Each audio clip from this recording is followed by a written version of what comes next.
উৎসবের শুভকামনা।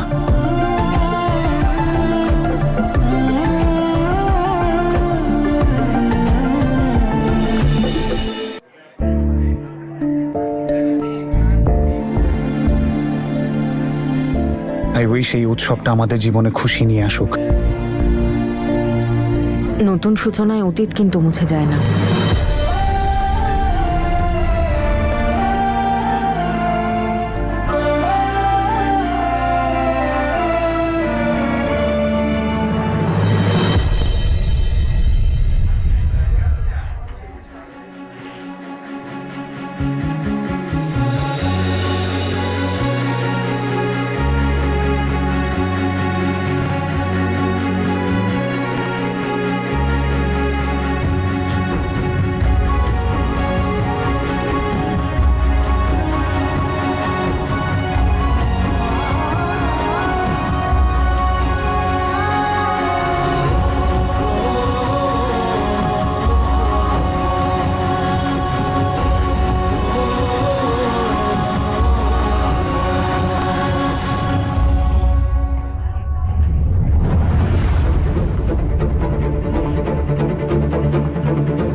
এখন সব দোষ কিনা আমার মেয়ের, ব্যাস।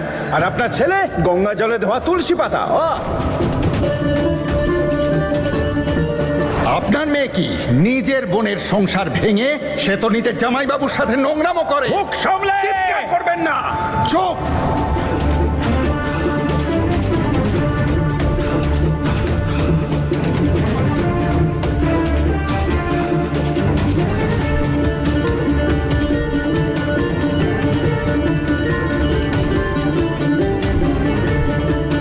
এই দেখো, হয়ে গেল উৎসবের 12টা বেজে গেল।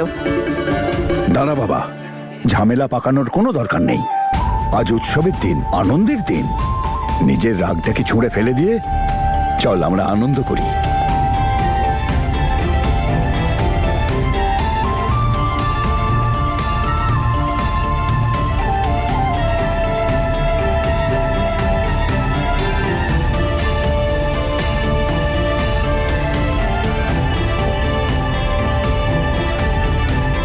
বাবা, আজ সবকিছু ভুলে যাও প্লিজ। তুমি কি চাও না বলো, আমি তোমাদের সবার সাথে আনন্দ করে এই দিনটা কাটাই?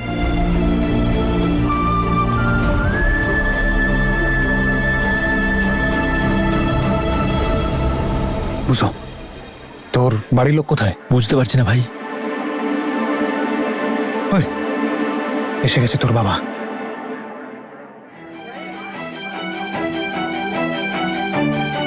আরে ভাই বীর, বাবা যদি আঙ্কেলের সামনে কিছু উল্টোপাল্টা করে ফেলে না, গন্ডগোল হয়ে যাবে। আচ্ছা তুই এক কাজ কর, তুই তোর বাবাকে সামলা, আমি আমার বাবাকে সামলাচ্ছি। উল্টো পাল্টা যেন একদম না হয় সম্পর্কের খাতিরে, ঠিক আছে? চল। আরে মা, বাবা এসে গেছো তোমরা? নমস্কার। কেমন আছিস বাবা? সব ঠিক আছে তোমাদের? খুব সুন্দর সাজিয়েছিস দেখছি। হ্যাঁ, এই তো চলছে আর কি। আচ্ছা দিদি, বুঝোর মাকে ওনার ফেভারিট ডিশ খাওয়াবে না?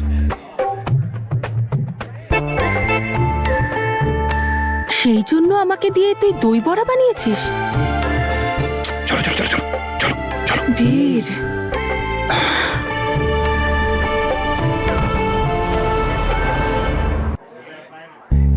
আরে তুমি চুপ করো। নমস্কার আন্টি, নমস্কার আঙ্কেল। উৎসবের অনেক অনেক অভিনন্দন। কেমন আছিস? খুব ভালো তোকে থেকো, মা। অভিনন্দন। কত বছর পরে তোকে দেখছি। তুই ঠিক আছিস তো মা? হ্যাঁ হ্যাঁ। তোর ঘটনা শুনে আমার খুব খারাপ লেগেছে। চিন্তা করিস না, তুই এসে গেছিস তো, দেখবি উপরওয়ালা সব ঠিক করে দেবে। যেটা হয় সেটা মঙ্গলের জন্যই হয়। হ্যাঁ আন্টি, এই দই বড়া আপনার জন্য। আরে এটা তো আমার খুব প্রিয়। তাই তো বীর বানাতে বলেছে। হ্যাঁ, তুই কিছু বললি? না না মা, তুমি খাও না। ওহো, খুব টেস্টি হয়েছে। মা বানিয়েছে? না না আন্টি, এটা আমি বানিয়েছি। আরে আমি তো ভাবলাম কানাডায় গিয়ে তুই সবকিছু ভুলে গেছিস, তবে দেখছি তো তোর সবকিছু মনে আছে, কিচ্ছু ভুলিসনি। আঙ্কেল আপনিও নিন না। না না ঠিক আছে, খাও না, খুব টেস্টি হয়েছে। ঠিক আছে।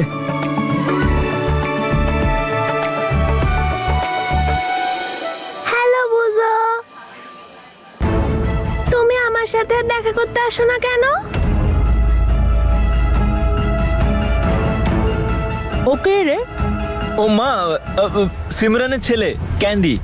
ওহো, সত্যি এই মেয়েটার সাথে না খুব খারাপ হয়েছে। একদম চিন্তা করবি না, উপরওয়ালা তোকে সব খুশি দিক। আন্টি আঙ্কেল, বলছি আমি এবার আসি তাহলে। হ্যাঁ ঠিক আছে ঠিক আছে।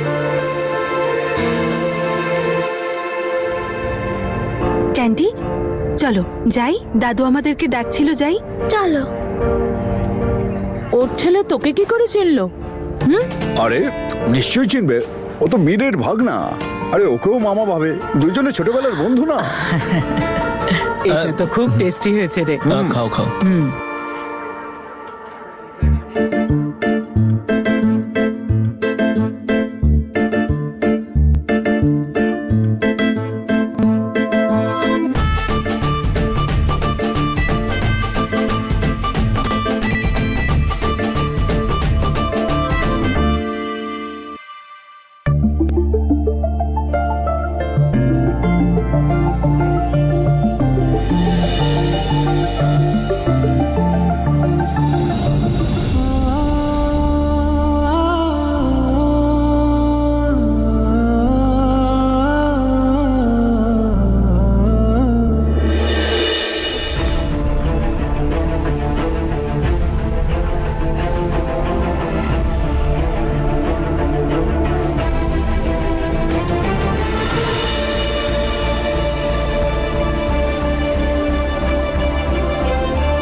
এই শুভ দিনের অনেক অনেক শুভেচ্ছা তনু ম্যাডাম।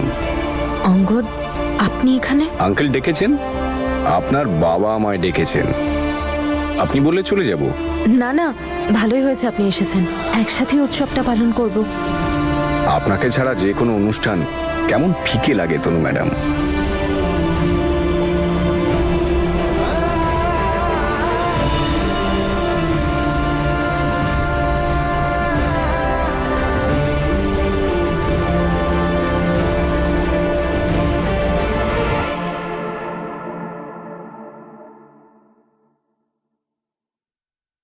আরে আঙ্কেল, আপনার ফেভারিট হলুদ মিষ্টি।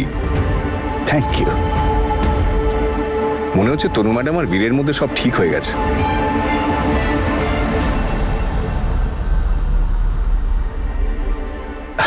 না না, সেরকম কিছু নয়। বীর হয়তো সত্যি সত্যি আমার তনুর পিছন পিছন ঘোরে, কিন্তু তনুর জীবনে বীরের কোনো স্থান নেই। সত্যি বলবো আঙ্কেল, এটাই ভালো।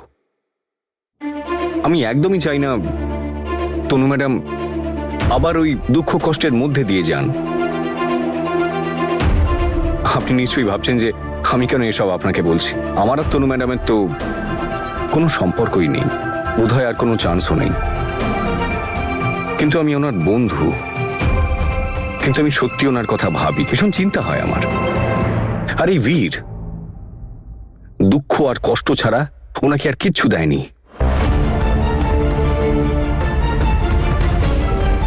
আই এম সরি, আমি আপনার মান রাখতে পারলাম না, কিন্তু আমি কি করব? তনু ম্যাডামের মনে প্রাণে শুধু এই বীরই আছে। আর আপনি দেখুন, বীরের সামনে কেমন যেন ঝিমিয়ে পড়েন উনি, দুঃখী লাগে সব সময়। আর এসব দেখে আমি শুধু ভাবি যে আপনি তনু ম্যাডামকে বীরের ফ্যামিলি এবং তাদের আশেপাশে থাকতে দেন কেন? বুঝতে পারছি তারা ভালো লোক, কিন্তু আখেরে তো ওনারা এটাই চান না যে বীর আর তনু ম্যাডাম এক হয়ে যান। আপনার কি মনে হয় যে এটা তনু ম্যাডামের ফিউচারের জন্য, লাইফের জন্য ভালো হবে? বীর ওনার সঙ্গে যা করলো তারপরেও মানে মানে এভাবে ডিভোর্স দিয়ে দিল ওনাকে। সরি আঙ্কেল, বাট এই বীরকে আমি একদমই বিশ্বাস করি না। প্রথমে আমি ওকে ভীষণ ভালো মানুষ ভাবতাম, ভীষণ ভরসাযোগ্য ভাবতাম, যার জন্য আমি ওকে হেল্পও করেছিলাম। কিন্তু তারপরেও জ্যাসমিনের সঙ্গে যা করলো, নকল বিয়ে, নকল পাসপোর্ট, কানাডা, এটা কি আঙ্কেল? প্রথমে জ্যাসমিন, তারপর তনু ম্যাডাম, আবার জ্যাসমিন। সারা জীবন ধরে কি আপনার দুই মেয়ের সঙ্গে ও খেলতে থাকবে? আই এম সরি আঙ্কেল, আমি বীরের প্রতি আমার একটু সিম্প্যাথি নেই। আর তনু ম্যাডাম ভীষণই সরল, ভীষণ পরিষ্কার মনের, উনি এসব বুঝতে পারবেন না। এই জন্য আমি আপনার সঙ্গে কথা বলতে এলাম। আই এম সরি যদি আমি বেশি কিছু বলে থাকি, আমি আর থাকতে পারলাম না এসব দেখে। আমি বুঝতে পারছি বাবা, আমি বুঝতে পারছি তুমি তনুর ব্যাপারে অনেক ভাবো। আঙ্কেল আমার কি আছে বলুন, আমি তো দুদিন বাদেই চলে যাব, কিন্তু আপনি প্লিজ সামলান, তনু ম্যাডামের খেয়াল রাখুন। আরে তুমি আমাকে এত পরপর ভাবছো কেন? আমি আছি তো। আর তুমি আমার তনুর সবসময় পাশে থেকেছো। তনুও তোমাকে খুবই সম্মান করে অন্তর থেকে। এখন তুমি তো আমাদের পরিবারেরই একজন। Thank you uncle. আর আপনি খান না।